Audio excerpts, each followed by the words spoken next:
반갑습니다. 잘 계셨습니까?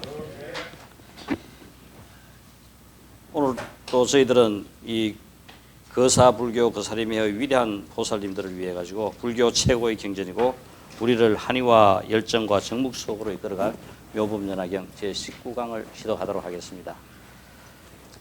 요번 저 경전 총론 발간에 전부 다 동참해 주셔가지고 너무너무 감사드립니다.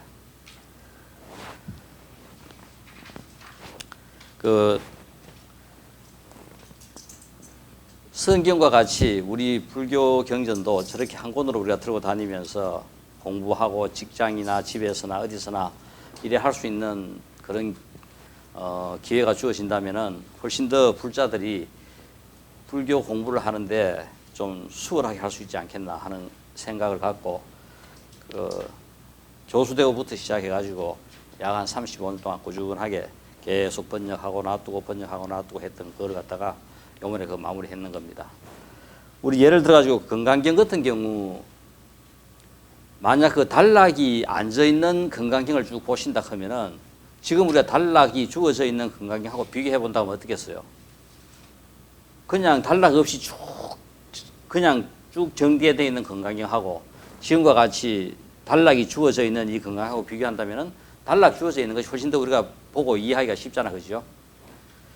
지금 이 10개 경전 전부 다를 다 그렇게 단락을 나누어 가지고 실제 경전 자체 단락이 있어 가지고 단락이 나눠진 것이 아니라 그 내용에 따라 가지고 단락을 전부 다 나눴습니다. 그것이 전부 다 단락이 나눠져 있는 경전을 갖다 우리가 수월하게 그죠? 좀 볼 수 있지 싶어요. 오늘은 저희들 그 묘법연화경 19강인데 아마 요 20강으로 묘법연화경을 마무리할까 합니다. 그러니까 지금 이 19강에서는 우리가 열의 실력품의 내용을 갖다 우리가 설명을 하겠는데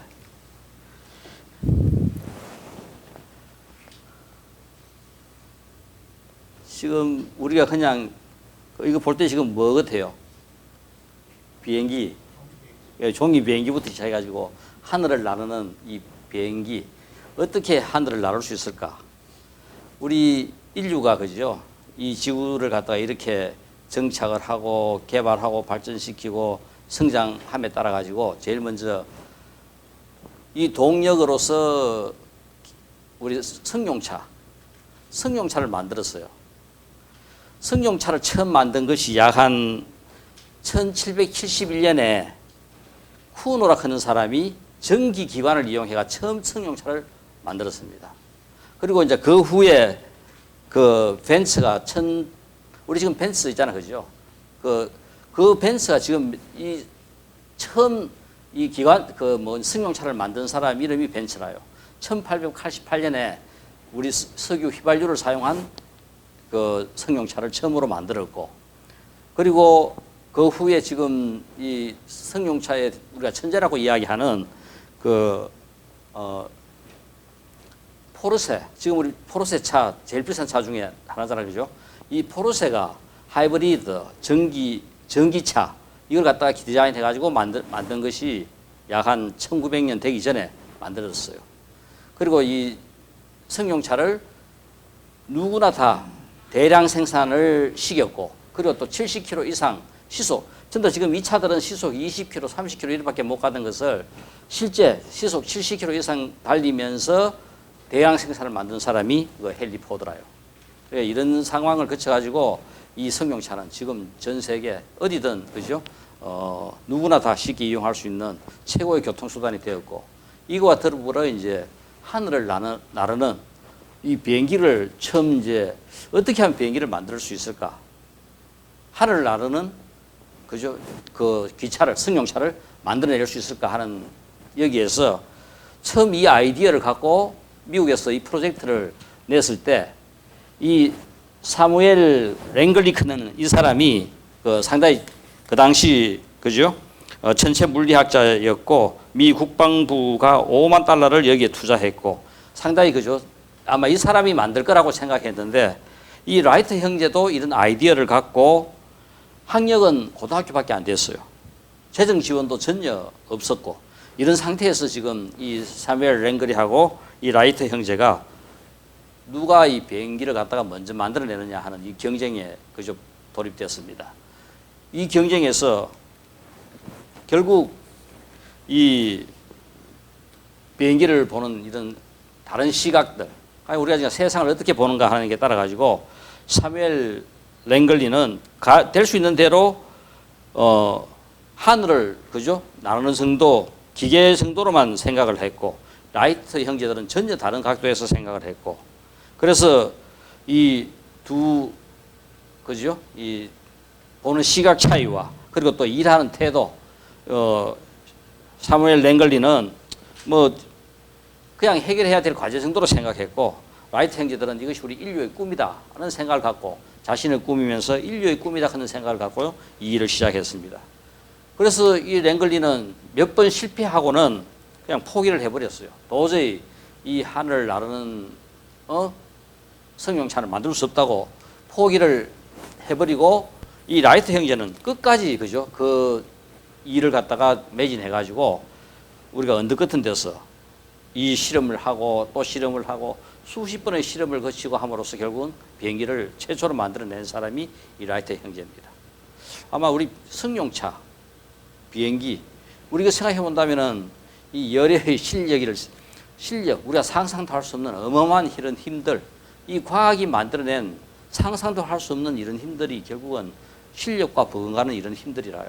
뭐 우리가 그렇게 생각해 본다면은 과학이 이런 엄청난 그죠 실력을 갖다가 해냈듯이 이거는 한 개인의 힘으로 개인이 갖고 있는 이런 힘들이 있다. 이제까지 쭉 이제 해온 과정을 거쳐가지고 열에게 부처에게는 어떤 어마어마한 힘들이 있느냐 하고 그죠 이제 설명하는 겁니다.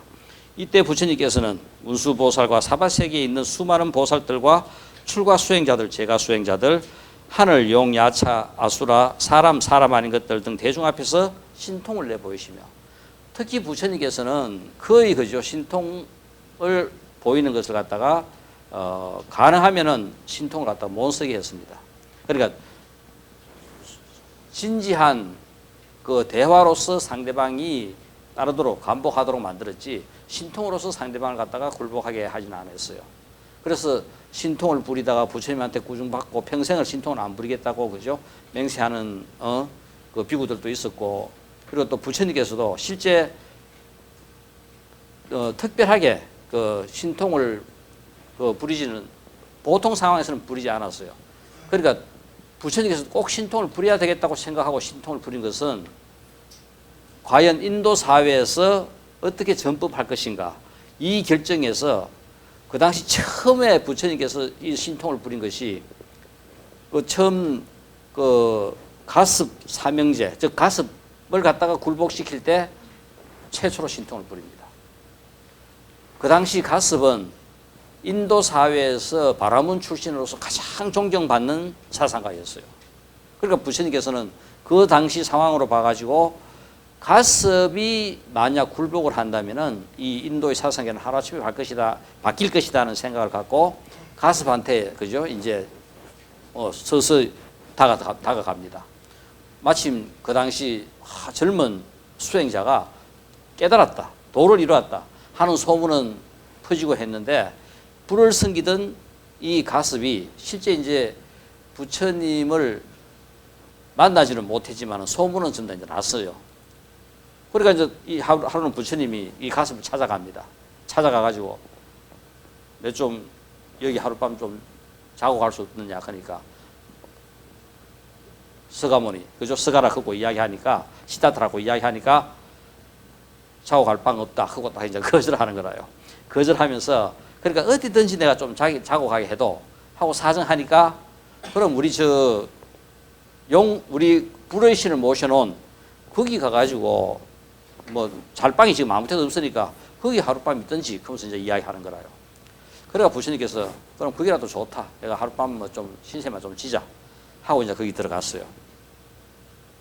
그러니까 보니까 갑자기 그죠 뭐 밤에 불이 번쩍번쩍하고 막 거기에 이제 그 불의 신 그죠 우리가 이야기하는 용이 이 불을 뿜고 부처님께서 그죠 이 둘이 이제 싸움이 붙은 거라요. 그리 이제 젊고 뛰어난 수행자 한 명이 참 저렇게 무참히 그죠? 앞으로 창창한데 저래 가는구나 하고 가서 생각했는데 새벽에 일어나가지고 탁 보니까 부처님께서는 탁 선정에 들어있고 저거가 모셨던 이 불의 신, 그죠? 용이 그 뱀같이 쬐맨한 그 부처님 바로에 딱 들어앉아 있는 거라요. 꼼짝 못하고. 그래서 그 불복을 시킨 이야기가 신통을 부린 첫째 이야기였어요. 부처님께서 첫 설법을 할 때 우리가 이 선정에 들어가지고 보니까 누구한테 이 설법을 할 것인가? 부처님께서 약 한 달을 걸어가지고 300km를 걸어가지고 자기가 법을 설할 사람을 찾아갑니다. 그러고 난 다음에 그죠? 이 교단이 이루어지고 어떻게 그죠? 이 인도 사상계를 갖다가 평정할 것인가 생각해서 가섭한테 이제 접근을 해가지고 그렇게 한번 신통을 부렸고 그래도 가섭은 설만큼은 잘 안 믿은 거라요.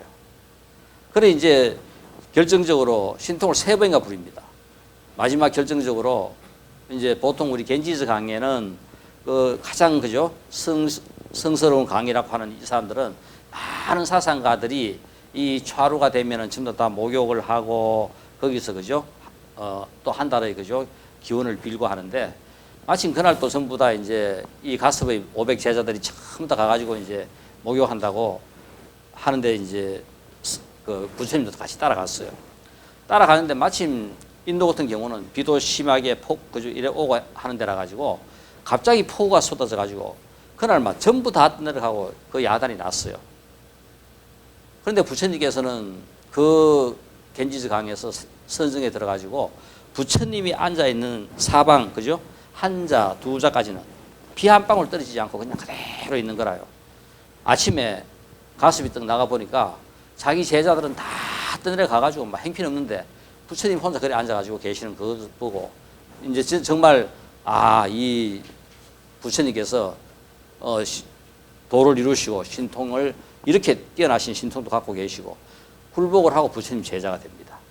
그래서 가섭이 제자가 되고 가섭의 동생도 제자가 되고 가섭의 셋째 동생도 제자가 되고 그래서 가섭이 500명의 제자를 거느리고 있었고 둘째가 300명의 제자를 거느리고 있었고 셋째가 200명의 제자를 거느리고 있었어요.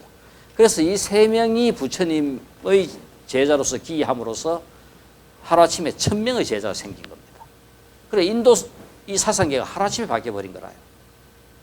이 1000명의 제자가 집단 제자가 갑자기 생기니까 그 빈비사라 왕도 부처님이 계실 곳을 마련해야 되겠다 해가지고 마련한 것이 우리가 잘 아는 기원정사입니다. 그 하나의 그 산이라요. 그 큰 동산에 부처님께서 그때 그 1000명 넘는 제자들이 전부 다 그 동산에서 기거하고 그 정사를 지어가지고 그 동산에 있는 정사가 기원정사입니다. 그래서 우리가 그죠?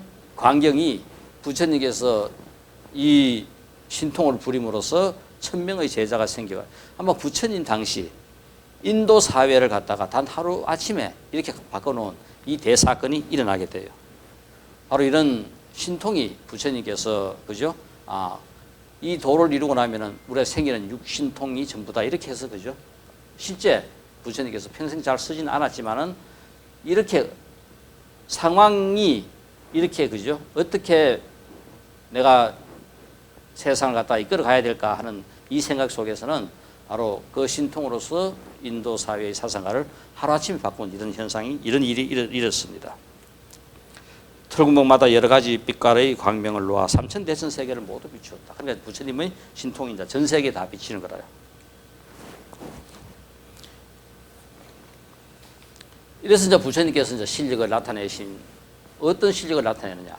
지금 이제 우리 이제까지 이제 부처님께서 이제 하신 모든 이 묘법연화경을 통해서 우리가 묘법연화경을 갖게 되면은 바로 부처가 될 수 있다 하는 까지 이제 다 이야기를 했고, 그리고 또 실제 이 묘법연화경을 설하신 부처님께서는 어떤 그저 어마어마한 실력을 갖고 계시는가? 광장서 부처님께서는 혀가 범천까지 이른다 하는 말은 부처님께서 설법하시는 것이 전부 다 온 세계, 삼천대천 세계 누구나 다 들을 수 있다. 이 우리가 화엄경에 그죠? 우리가 보면은 화엄경의 첫 출발이 어떻게 이루어지느냐 하면은 부처님께서 도를 이루시는 보리도량, 도를 이루신 곳, 그죠? 그 도를 이루신 곳에서 이 육신이 이 보리도량을 떠나지 않고 부처님께서는 천신을한테 설법하라 어디 가느냐 하면은 도솔천에 가고 도리천에 가고 타화자재천에 가고 이렇게 가십니다. 이 바로 이 광장설을 내심하는 것이 바로 이런 것들입니다. 그 몸은 그 보리도량을 떠나지 않지만 부처님께서는 그죠? 도솔천에 올라가 가지고 설법을 하시는 거라요. 그 바로 부처님 혀가 이 범천에까지 이른다 하는 것은 그냥 여기서 앉아 설법을 한 것도 범천의 그죠? 그 천들이 신들이 전부 다 들을 수 있게 이렇게 하는 것이 부처님께서는 이렇게 광장설을 하신다. 방광을 한다. 부처님께서 이 빛을 놓으시면은 온 그죠? 삼천대천 세계 전부 다 비친다. 우리 부처님 금색입니다. 이게 다른 것이 아니라 방광을 하시는 거라요. 우리 간혹 가다가 공부 열심히 해가지고 선정에 들어가지고 어떤 경우 보면은 밤새도록 거기에 불났는 줄 알았는데 그 스님이 결국은 선정에 들어가지고 그죠? 그 밤새도록 방광하신 거라요.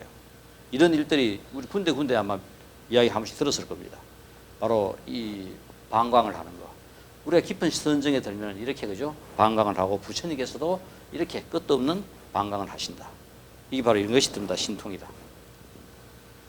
큰 기침을 하신다. 부처님과 분심불들이 일시에 그죠? 하심을 해가지고 모든 중생과 더불어 함께하는 이런 일들이 일어난다. 손가락을 튕긴다. 석가 세존의 분심불이 함께 그죠? 전부 다 이 손가락을 튕김으로써 사바세계의 중생들과 더불어 같이 호흡을 한다. 이 땅이 6가지로 진동한다. 위의 2가지 소리와 함께 이 세계가 그죠? 이렇게 천지로 진동을 하는 거. 바로 우리 이 세계가 이렇게 진동하는 것이 다른 것이 아니라 바로 처음 묘법연화경 설할 때 이런 어떻게 이렇게 상스러운 현상이 일어나느냐. 바로 부처님께서 수억 급 전에 묘법연화경을 설하실 때 이런 현상이 일어났다고 이제 이야기하십니다. 그것이 바로 다른 것이 아니라 우리가 선정에 들어가지고 이런 신통이 그냥 그대로 일어난다 하는 겁니다. 이것은 부처님에게만 가능한 것이 아니라 우리도 누구나 다 선정에 들고 그죠? 공부가 깊어지고 하면은 누구나 다 관광도 할 수 있고 광장설도 할 수 있고 다 할 수 있는 것들입니다. 그러니까 결국 우리가 이제 이 묘법연화경을 인연하여 부처님과 이만큼 이제 가까워졌으니까 이제 공부 조금만 하면은 우리도 이제 부처님이 되는 거라요. 넓고 큰 기쁨. 시방세계 중생들이 모두 이 법회를 보고 그죠? 끝도 없는 그 기쁨을 얻었다. 그러니까 이 기쁨을 도를 이룬 부처님 혼자의 기쁨을 누리는 것이 아니라 이 시방세계 모든 중생과 더불어 같이 함께 전부 다 그죠? 기쁨을 누리는 거다. 또 이 허공에서 부처님의 법이 그저 들리는 거라요.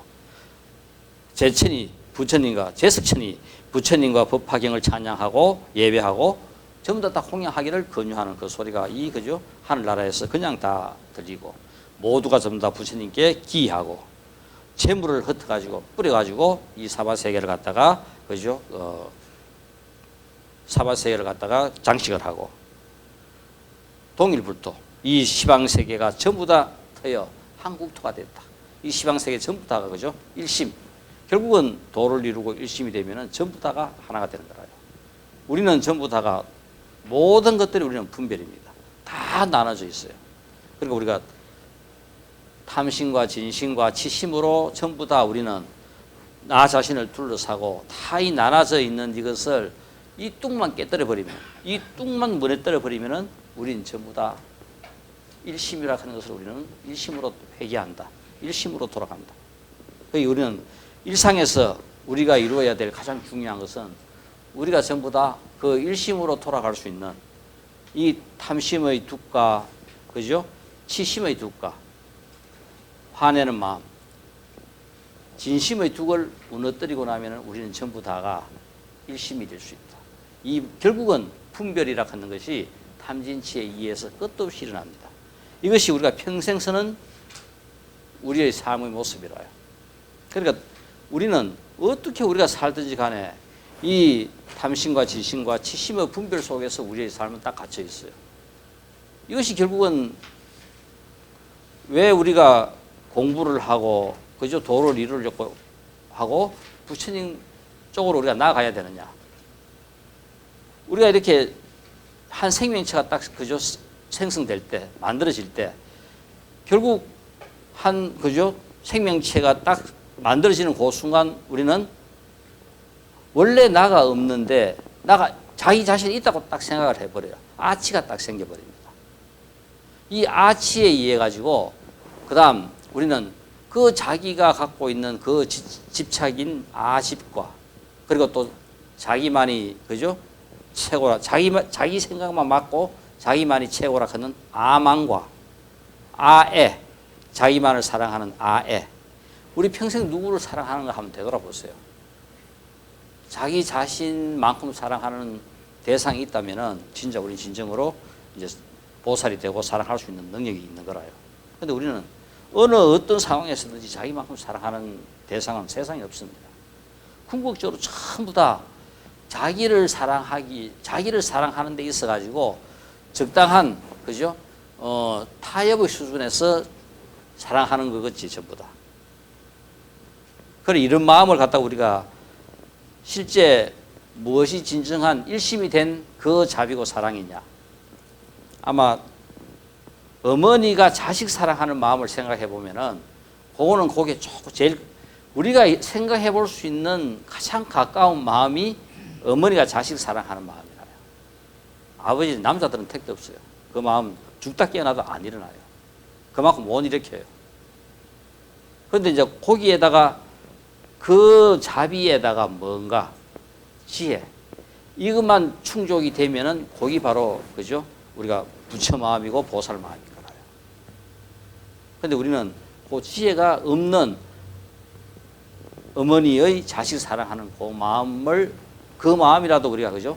생각해 본다면은 그것이 자비에 가장 가까운 마음이고 아애 자기 자신만을 사랑하는 그 마음에서 조금 벗어나올 수 있는 그런 마음이 돼요.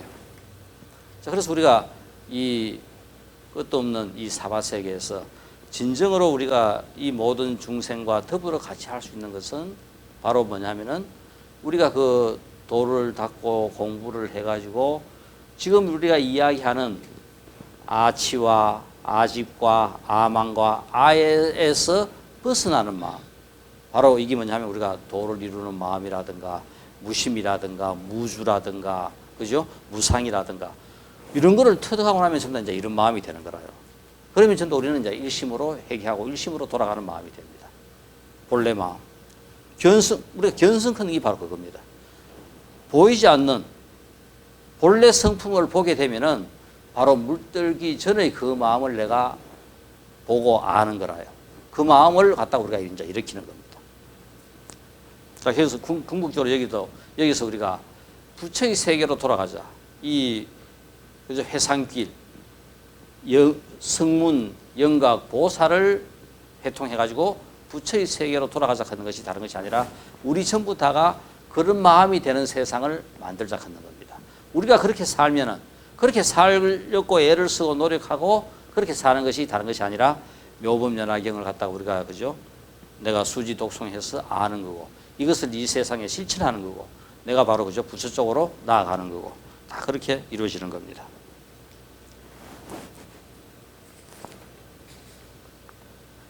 그러니까 실제 이제 이 묘법연화경이 모든 부처님이 이 경으로부터 나왔다.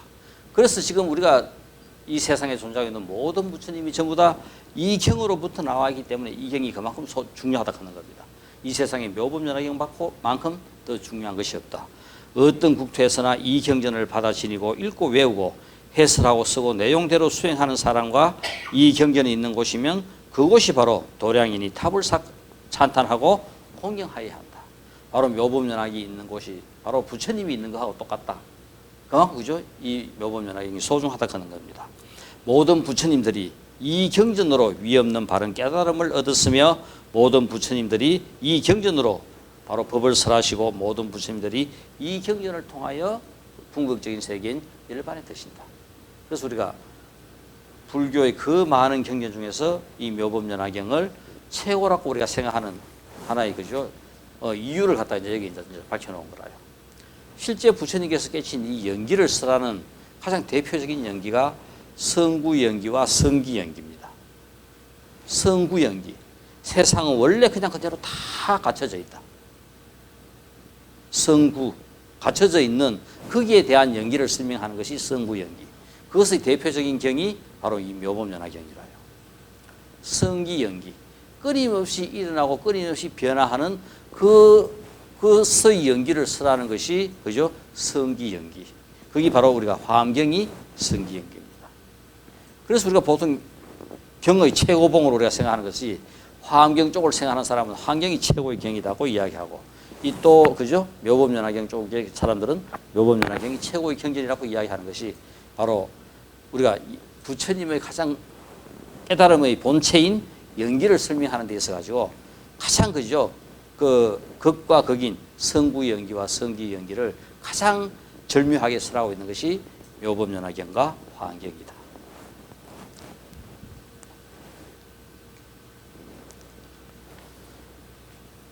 자, 그래서 이제 앞에 했던 모든 내용을 이렇게 이거를 저 어떻게 전부 다 가능하냐? 부처님 뭐 이 어마어마한 실력 때문에 이제 전부 다 가능하다고 이야기합니다. 그래서 이제 나머지는 앞으로 전개되는 이야기들은 뭐냐 하면은 이 경을 갖다가 그저 이제 부촉하는 겁니다. 누가 이 경을 쓰라고 그죠? 그러고 또 이 경을 이제 전법하는 이 내용이 이제 그죠? 앞으로 남아 있는 내용입니다. 그래서 부처님께서는 모든 보살에게 이 경을 설할 것을 부촉했다. 우리 경전에 보면은 건강경 보면은 제일 먼저 부촉하는 말이 나오죠. 여시하문 일시불 제사비국 지수국 고도곤 여대비구 1250인구 금수 이 쭉 나오는 내용에 대해서 부처님께서 이 부촉하는 말은 뭐냐면은 부처님께서는 많은 경전들을 설하셔요. 그런데 마침 오늘 부처님께서는 두 집의 초대를 받았습니다. 두 집의 초대를 받았으니까 부처님께서 갈 수 있는 집은 한 집밖에 없어요. 그러면 다른 집 한 집에는 부처님 대신에 부처님의 제자 누군가를 보내야 됩니다. 그러면은 부처님께서는 저 집에는 가만 보니까 건강경을 설하시면 좋겠다. 그러면은 건강경을 가장 잘 이해하고 있는 그죠? 우리 건강경의 주무대가 누가 나와요? 부처님과 수보리와의 대화지요. 수보리 보고 수보리야, 네가 오늘 저 집에 나 대신에 가가지고 법을 설해라. 공양에 내가 두 집에 초대받았는데 나는 이 집에 갈 테니까 너가 오늘 가가지고 건강경을 저 집에서 설해줘라. 이게 이제 부처님께서 수보리에게 부촉을 하는 겁니다. 그러니까 부처님께서 부촉을 한다 하는 것은 그 제자가 그 경을 부처님만큼 잘 설한다고 생각하고 자기만큼 잘 이해한다고 생각하고 부촉을 하는 것이 바로 부촉이다. 해라고 설해라고 이야기하는 것이 부촉입니다. 그래서 바로 경전에서는 부처님께서 직접 설하시지 않고 누구에게 부촉했다 하는 그 말은 그 제자는 부처님만큼 그 뜻을 잘 이해하고 있고 잘 설법할 수 있다고 우리가 이해를 하면 됩니다. 그래서 지금 우리가 알고 있는 그 많은 방대한 경전들이 다 만들어져요. 인도 사회에서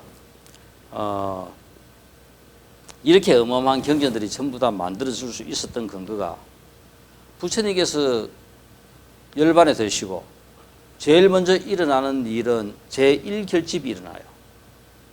우리가 제1결집은 부처님께서 열반에 드시고 100일 후에 일어납니다.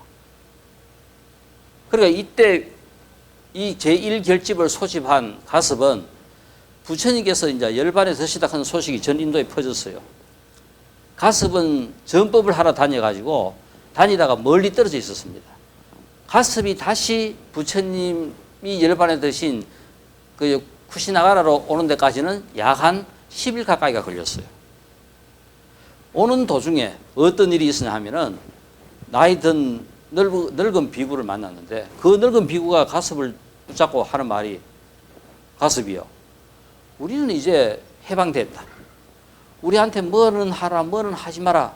이렇게 우리의 삶에 계속 구속하고, 그죠? 잔소리 하던 부처님께서 이제 열반에 드셨다. 우리는 이제 자유롭다. 해방됐다. 가섭을 붙잡고 이렇게 하는 이야기를 듣고 가섭은 거기서 그 말을 듣고 부처님 법을 우리가 다시 한번 새롭게 되새겨야 되겠다 하는 마음을 그때 이제 먹은 거라요. 그리고 부처님 장례를 다 치르고 난 다음에 결집을 소집합니다. 즉 뭐냐면은 결집을 소집을 해가지고 법을 전부 다 그죠? 이제 다시 한번 부처님께서 우리에게 설하신 법을 한번 다시 우리 제1결집은 암송입니다. 암송. 그러니까 그 당시에는 문자도 글씨도 없었어요. 그러니까 안항과 우바리를 가습이 그러니까 법을 그죠? 제1결집의 주제자가 되고 가장 큰 맞제자니까 우바리와 안한을 선정합니다. 우바리는 부처님 집의 이발사로서 출가해가지고 부처님께서 출가시킬 때 머리를 깎일 때마다 옆에서 그죠? 부처님께서 설하신 법을 계율을 다 들었어요. 그러니까 우바리가 계율의 송출자가 되고 부처님께서 법을 설하신 모든 것들은 안한이 전부 다를 다 듣고 기억하고 있어요. 그래서 안한을 송출자로 해가지고 제1결집이 이루어집니다. 바로 제1결집에 참석한 우리가 이야기하는 견성한 아라한과를 터득한 500비구가 전부 다 둘러앉아가지고 가습이 묻고 안한이여 그죠? 하고 물으면은 안한이 거기에 대해서 여시아문 내가 이렇게 부처님한테 들었다고 우리 모든 경전의 출발이 여시아문으로 나오는 것이 바로 뭐냐면은 부처님께서 설하신 것을 안한이 이렇게 들었다 이 말입니다. 그래서 모든 경전은 전부 다 여시아문으로 다 되어 있어요. 그런데 참 안한이 아라한과를 못 터득했어요. 그러니까 거기에 들어갈 자격이 없는 거라요. 499명이 다 앉아 있는데 안한이 지금 아라한과를 터득하지 못해가지고 거기에 들어갈 자격이 안 됩니다. 그래서 안한이 분심을 해가지고 일주일 만에 안한이 용족산에서 그죠? 일주일 만에 그 정진에 의해 가지고 아라한과를 터득해요. 그래가지고 참석해가지고 제1결집이 이루어져가지고 지금 우리가 알고 있는 이 경전의 원형이 그냥 그대로 안한이 송출하고 500명이 전부 다 다시 한번 들음으로써 들었던 그 경전대로 기억을 하는 거라요. 지금 우리가 알고 있는 이 모든 경전들은 이렇게 송출된 이 경전들이 이제 뭐냐면 인도 전역으로 퍼져나갑니다. 인도 전역으로 퍼져나가면서 이 불교가 그 왕사성과 사위성과 그 일대에 있었던 이 불교가 부처님께서 열반에 드시고 난 다음에 그죠? 서쪽으로 서역을 갖다가 전파하고 또 밑으로 남부 쪽으로도 전파하고 아쇼카 왕대쯤 되면은 전 인도의 불교가 그죠? 전파돼요. 그럴 때 이 불교의 전파에 의해 가지고 전 지역에 많은 제자들이 나가 가지고 불교를 전파하는데 우리 그때는 교통수단이 없습니다. 승용차도 없고 비행기도 없고 전화기도 없고 누군가 어디 한 군데 갔다 하면은 거기서 그냥 그대로 끝이라요. 30년이고 100년이고 그냥 그대로 부처님께서 전하신 그 법 중에서 자기가 들었고 자기가 알고 있는 법을 거기에 그냥 그대로 뿌리내리는 겁니다. 자, 그러면 예를 들어 가지고 우리 똑같은 이 많은 제자들이 각각 지역에 다 전법을 떠난다 하더라도 다 부처님께 들었던 그 법을 똑같이 중요시 하겠어요. 누군가는 건강경이 더 소중하고 누군가는 묘법연화경이 소중하고 누군가는 암경이 소중하고 사람에 따라 가지고 다 자기 나름대로 좋아하는 경이 다 틀려요. 그러니까 그 사람이 머문 곳은 그 머문 비구가 좋아하는 그 경전이 30년이 지나고 100년이 지나고 그 경전이 결국 불교로 남아있는 거라요. 이 지역은 건강경이 불교로 남아있고 이 지역은 묘법연화경이 불교로 남아있고 이 지역은 하안경이 불교로 남아있고 지역마다 다 틀리는 거라요. 이래서 500년이 흘러가면서 부파불교가 완성이 됩니다. 그래서 우리가 인도에서 이렇게 방대한 경전들이 전부 다 만들어진 것이 바로 부파불교의 500년 동안 끊임없이 그 지역의 특성에 따라 그 지역에 간 그 비구의 그저 불교를 갖다가 받아들이고 있는 인식에 따라 가지고 지역마다 불교가 다 다르게 전개된 거라요. 이것이 지금 우리가 보는 그 방대한 대성 경전들이 그저 각자 다양하게 만들어진 배경이 되는 겁니다.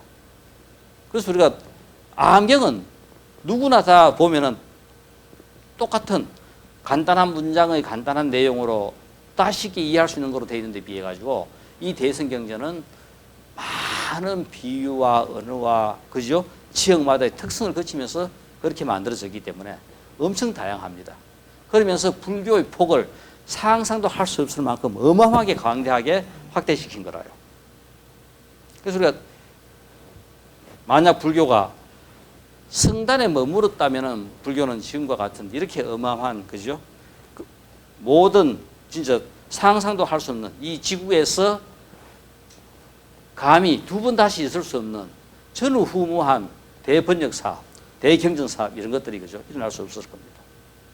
이제 이래 방대하다 보니까 실제 우리는 무엇을 어떻게 봐야 될지가 너무나 막연한 거라요. 이제 그걸 갖다가 어떻게 하더라도 가장 우리가 핵심이라고 생각할 수 있는 그 정도의 내용은 누구나 다 쉽게 볼 수 있도록 한번 우리가 그죠? 정리도 돼야 되겠고 필요도 하고. 근데 화엄경 같은 거 우리가 한번 보세요. 우리가 평생을 읽어도 한 번 읽을까 말까 할 정도의 분량입니다. 근데 우리가 어떻게 그죠? 우리 생활에 활용을 해서 보겠어요. 그러니까 이런 것들 전부 다가 나름대로 우리가 한번 이런 과정을 거쳐가지고 실제 이 경전들이 우리에게 영향을 줄 수 있고 우리의 삶과 동화대가 같이 할 수 있게 하려고 하면은 이런 과정이 필요하다 하는 겁니다.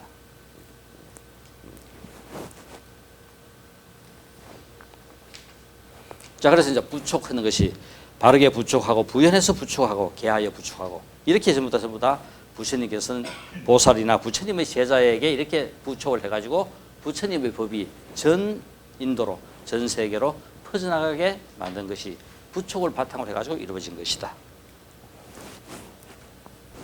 자, 이제 우리가 이제 사실 공부는 우리가 하면은 이 공부를 우리가 내가 얼마만큼 공부했구나 알 수 있으면 좋겠는데 공부를 해보면은 공부가 됐는지 안 됐는지 우리가 이걸 잘 몰라요. 이게 우리가 공부하면서 제일 이제 힘든 부분입니다. 이걸 갖다 우리가 왜 이 공부가 힘드냐 하면은 우리 혹시 고등학교 때 저 가우스 함수 기억나요? 가우스 함수는 뭐냐 하면은 우리 일반적으로 y 이꼬르 x 걷는 일반 그래프는 쭉 직선입니다. 그죠? 쭉 그 뭐냐면은 이렇게 쭉 직선되는 그래프가 일반 y 이꼬르 x 그래프라요. 근데 가우스 x는 1부터 0일 때까지는 전부 다 0이고 딱 1이 되는 순간 딱 1이 돼요. 그러니까 자, 우리가 이걸 이거 보시면은 이 그림에서 요 1에서 2까지는 전부 다 뭐냐 하면은 다 1인 거라요. 그러니까 x가 1, 1.1, 1.2, 1.3, 1.5, 1.9까지 가더라도 전부 다 1이라요. y는. x가 내가 행한 행위 수행이라면은 그 수행의 결과가 요 y입니다. 내가 얼마만큼 이제 수행을 했느냐에 대해서 수행을 했는 정도가 쭉 그죠? x축으로 나타나고 수행했는 결과가 y축으로 나타난다면은 내가 했는 수행이 1.1, 1.2, 1.9까지 가더라도 전부 다 1밖에 안 되는데 딱 2가 되는 순간 딱 2가 되는 거라요. 요 가우스 함수라고 하는 것이 바로 1부터 2까지는 전부 다 1이고 또 2부터 3까지는 전부 다 2이고 여기 가우스 함수입니다. 그러니까 우리가 공부가 안 되는 것에도 공부를 꾸준히 하다 보면은 어느 순간 탁 튀어요. 이 공부를 하면서 이 공부라 하는 것이 내 속에 딱 끊임없이 1부터 2까지 가다가는 계속 누적되다가 어느 순간 2가 탁 되는 겁니다. 그러니까 공부를 하면서 뭐 공부가 안 되는구나 하고 공부를 포기해버리면은 우린 영원히 1이라요. 그런데 공부가 되든 안 되든 오늘도 하고 내일도 하고 꾸준히 하다 보면은 어느 순간 탁 2가 되는 거라요. 그러니까 그 상태가 딱 변하는 것은 본인이 알아요. 왜? 내가 평생 일반적으로 쓰는 마음도 딱 달라져요. 생각도 못 했는데 내가 전번에는 그래 안 보이던 게 그래 보여요. 처나 만날 남편이나 아이들이나 막 안 좋은 것만 보이던 게 좋은 게 보이기 시작해요. 우리는 자꾸 뭔가를 아집캐지요. 아만캐지요. 그 자기가 맞다고 생각하고 자꾸 상대방을 바꾸려고 해요. 그런데 내가 맞는 것만큼 상대방도 맞아요. 내가 잘하는 것만큼 상대방도 잘해요. 그러니까 결국은 이제까지 내가 자꾸 상대방을 바꾸려고 하고 상대방하고 말다툼이 일어나는 것은 내 식으로 자꾸 상대방을 바꾸려고 하니까 부딪히는 거라요. 근데 내가 공부를 하다가 계속 일일 때는 끝도 없이 부딪히고 끝도 없이 내가 맞다고 생각했는데 어느 순간 공부가 난 타기가 딱 돼버렸어요. 그 순간은 내가 이제까지 상대방을 계속 바꾸려고 하면서 상대방 안 좋은 기 보여가지고 자꾸 좋은 쪽으로 하려고 했는데 딱 이가 되니까 상대방 좋은 기 보이기 시작하는 거예요. 우리 남편이 저렇게 좋은 점을 갖고 있었구나. 좋은 점을 보다 보니까 부딪힐 필요가 없죠. 우리가 부딪히는 가장 중요한 이유는 서로가 뜻이 안 맞기 때문에 부딪혀요. 그런데 좋은 점을 보게 되면은 부딪힐 이유가 없습니다. 왜? 상대방이 갖고 있는 좋은 점을 보니까 상대방이 칭찬하는데 누가 삼해요?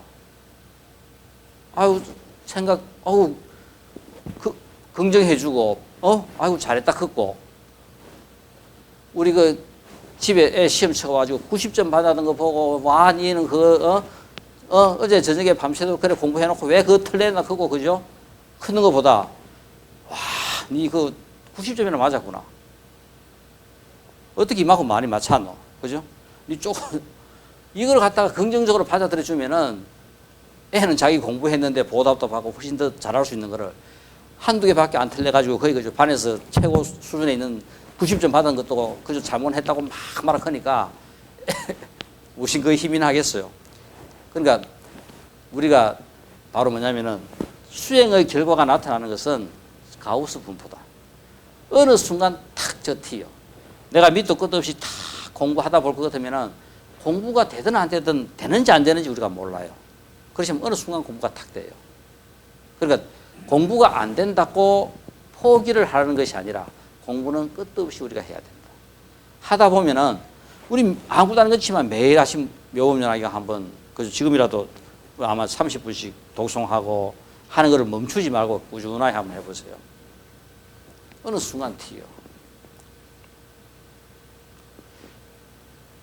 어느 스님이 묘법연화경 100만독 하고 나니까 신통이 열려가지고 진짜 오막이 다 보이고 오막 거의 다 되는 거라요. 이건 스님한테만 일어난 일이 아니라 우리에게도 똑같이 일어나요. 그러니까 아까 안 보이던 게 보인다. 내 마음 자체가 그만큼 그죠? 긍정적으로 보이는 거라요.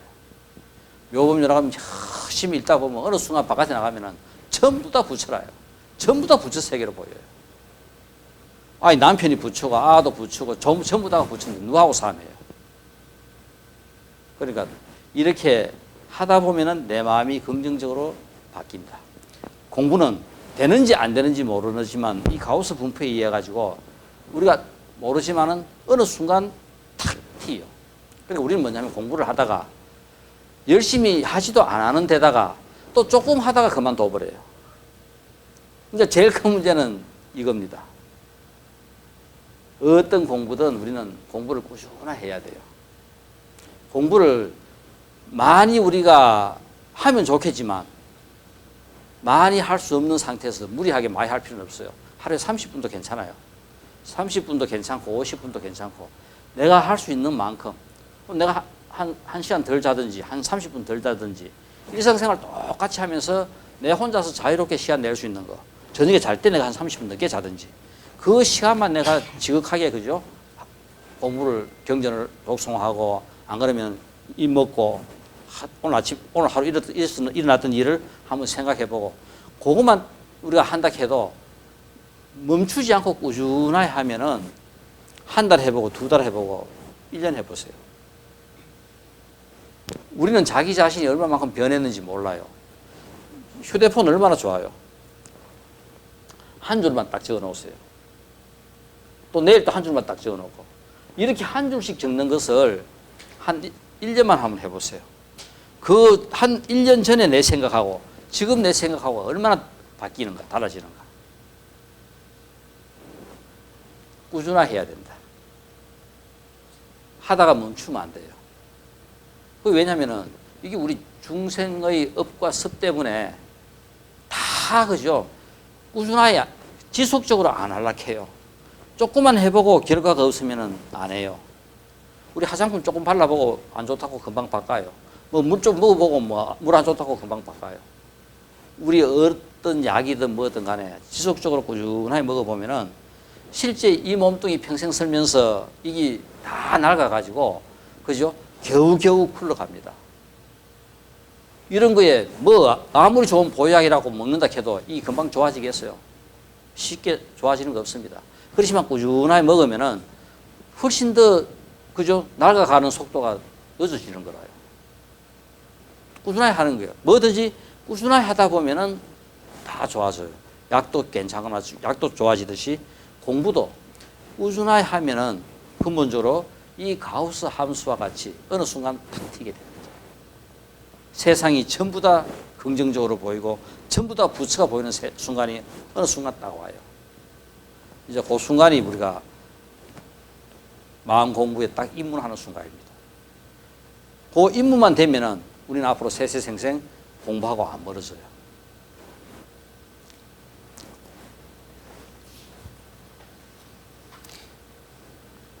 그럼 우리가 이제까지 공부하려고 하는 공부, 연기라 하는 것은 확률론적인 인과론입니다. 우리가 과학이 풀어낸 프랙탈 이론이라든가 유전자에 대한 연구라든가 이 모든 것들이 전부 다 그죠? 맞아 들어가는 것은 연기가 확률론적인 인과론이라면은 이 세상에 어떤 것을 갖다 붙이더라도 정확하게 다 그죠? 설명할 수 있고 맞는 겁니다.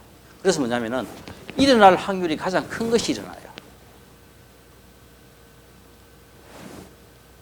자, 여기서 우리가 이제 뭐가 더 필요하냐? 공부를 해야 되겠다 하는 의지가 작용을 하면은 오늘 여기 이제 온 사람, 안 온 사람 딱 확실하게 이제 딱 나눠져 버립니다. 그죠? 온 사람은 오는 순간 확률이 1이 돼요. 오늘 내가 여기 올까? 안 그러면 친구 개 모임에 갈까? 그죠? 12시부터 개 모임인데 여기 왔다가 갈까? 자, 우리 이렇게 가지고 여기 온 사람은 여기 온 것이 확률이 1이 되지만은 개 모임에 간다고 망설이다가 결국 개 모임에 간 사람은 개 모임이 확률이 1이 되고 여기는 0이 되는 거예요. 자, 그럴 때 이제 우리 공부를 꾸준하게 이제 하다 볼 것은 뭐가 달라지느냐 하면은 자, 내가 어떤 일이 있더라도 오늘 내가 이 법회는 빠지지 않고 참석해야 되겠다. 그러면은 그 마음이 내가 어느 정도 딱 자리 잡았다면은 오늘 여기 법회에 올까? 왔다가 개모임 갈까 하는 생각에서 왔다가 개모임 막 왔다가 그래도 시간이 좀 급하지만은 빠듯하지만은 왔다가 가자. 참석하고 가는 겁니다. 요 참석하는 게 확률이 1로 커져 버리는 거라요. 그 미묘한 그죠? 그 차이에서는 꾸준하게 공부한다 하는 것이 결국은 내 삶을 바꾸는 데 있어 가지고 이런 식으로 결정적으로 이제 작용을 하는 거라요. 우리의 삶에서는 어떤 거든지 확률이 가장 큰 것, 일어날 일이 일어난다. 이 프랙탈 이론 하는 것은 이 세상에 존재하고 있는 어떤 일들이라도 일어날 일만 일어난다 하는 게 바로 프랙탈 이론입니다. 그것이 다른 것이 아니라 확률이 가장 큰 게 일어난다. 큰 것이 일어난다. 이것이 부처님께서 설하신 연기론이 만약 연기론을 우리가 오늘 현대 우리가 용어로 설명한다면은 확률론적인 인과론으로 설명하면은 연기론은 100% 완벽하게 맞는 거라요. 그러고 부처님께서 이 삼천대천 세계라든가 나유타, 아성기 이렇게 어마어마한 숫자를 갖다가 설명하시고 이야기하신 전부 다가 확률론적인 인과론으로 다 맞아 들어가는 이야기라요. 경우의 수가 많아야 됩니다. 확률론적인 인과론에서는 경우의 수가 많으면은 그 일이 그냥 그대로 일어나요. 자, 예를 들어 가지고 내가 이 생에서 그죠? 우리 그 사람한테 돈을 1,000만 원 빌려줬어요. 근데 다음 생에는 이 생에 못 받았으면 다음 생에 받아야 되는데 다음 생에도 못 받을 확률은 있어요. 그렇지만 몇 생 사다 보면 어느 생인가는 받아요. 이 우리가 확률이라 하는 것이 경우의 수가 많으면 이 생에 태어나고 다음 생에 태어나고 다음 생에 태어나고 여러 번 태어나면 언젠가는 다 그거 받게 되는 거라요. 그러니까 경우의 수가 많을 때는 그 일은 꼭 일어납니다. 어떤 상황에서든지 경우의 수가 많으면 그 일은 꼭 일어나게 된다. 그것이 다른 것이 아니라 확률론적인 인과론을 갖다가 설명하고 있어요. 그래서 우리가 부처님께서 쓰신 이 연기는 그 옛날에도 그죠? 우리의 인식론을 설명할 때 완벽하게 우리가 설명을 했고 지금 현대 과학으로 우리가 설명하더라도 부처님의 연기론은 완벽하게 그죠? 설명할 수 있을 만큼 과학적이면서도 우리의 삶에 영향을 이 지구에서 인간이 번영하는 한 그죠? 이 부처님의 연기의 가르침은 더욱더 그죠? 빛나게 됩니다.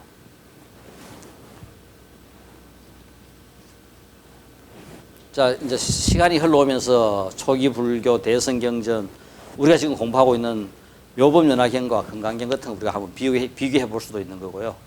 부처님께서 얼마나 이 교육에 대한 천재냐 하면은, 저 한번 보세요. 수다원, 사다함, 안함, 아라한, 탁 저렇게 그죠? 계급을 탁, 단계를 탁 매겨놨어요. 자, 우리 대학에 합격했다. 합격한 거하고 대학에 불합격한 거하고는 천지 차이죠.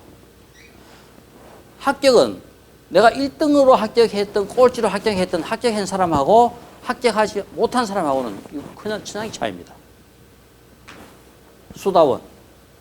우리가 이 생에 살면서 수다원감만 탁 얻었다 하면은 아까 이야기했듯이 그 세상 천지가 부처로 보이고 모든 게 긍정적으로 보이고 딱 그 마음이 딱 일어나는 순간 우린 수다원가를 탁 터득한 거라요. 바로 이게 부처님께서 이야기한 첫 번째 카트라인입니다. 이 단계만 되면은 우리는 세세생생 어떤 생에 어떤 몸을 받더라도 불법하고 진리하고 멀어지지 않는다. 언젠가 어떻게 하더라도 불법과 만나게 됩니다. 수다원과 사다함과 아나함과 아라한, 바로 부처가 되는 것이 바로 아라한입니다. 초기 불교에서. 그리고 우리가 가장 많이 접하는 대성경전에서 금강경, 그리고 또 우리가 지금 공부하는 묘법연화경, 이 두 개를 본다면은 금강경 같은 경우는 그죠? 우리가 그 분량이 상당히 그죠? 적어요. 그래서 우리가 그냥 한 20분만 독송하면 다 할 수 있고 우리말로 풀어놓은 것도 쭉 읽더라도 한 25분만 읽으면 우리가 다 읽을 수 있을 만큼 그 정도 내용밖에 안 됩니다. 근데 묘법연화경 같은 경우는 최소한도 금강경을 한 그죠? 10권 가까이 모아놓은 것만큼 분량이 돼요. 그래서 우리가 금강경이 우리 이 노래할 때 한 명이 부르는 그죠? 독창이라면은 묘법연화경 같은 경우는 여러 명이 합창하는 합창 정도 됩니다.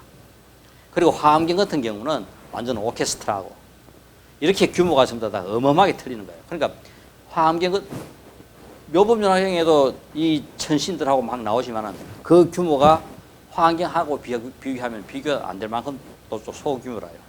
금강경하고 비교하면 또 금강경은 이 묘법연화경에 그죠? 비교도 안 될 만큼 소규모입니다.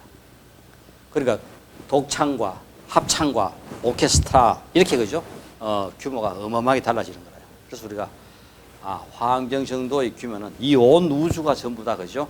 이 오케스트라의 연주자가 돼가지고 연주하는 겁니다.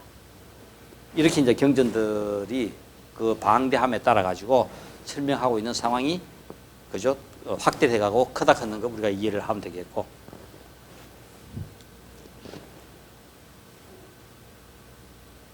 자, 그래서 이제 부처님께서는 이걸 갖다가 총 누구한테 그죠?